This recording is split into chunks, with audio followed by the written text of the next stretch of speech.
Magandang hapon! Kumusta po? Narito po ulit ang update natin para sa lagay ng ating panahon.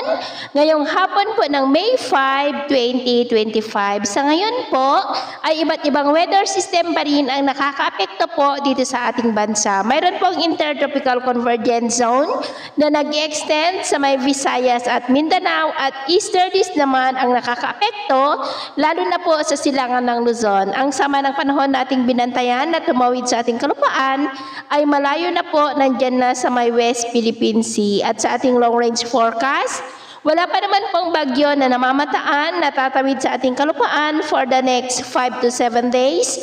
Pero hindi pa rin inaalis ang posibilidad na may isa muli na sama ng panahon na maaaring mabuo sa silangan nating bansa sa susunod na mga araw.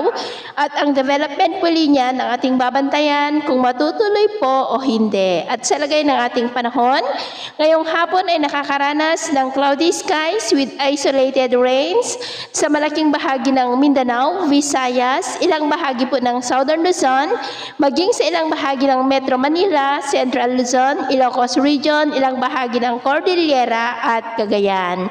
At mamayang gabi may tsansa pa rin ng mga isolated rains sa iba't ibang bahagi ng ating bansa at posibleng malalakas na ulan sa ilang bahagi, kaya mag-ingat po tayo sa posibleng banta pa rin ng mga pagbaha at pagguho ng lupa.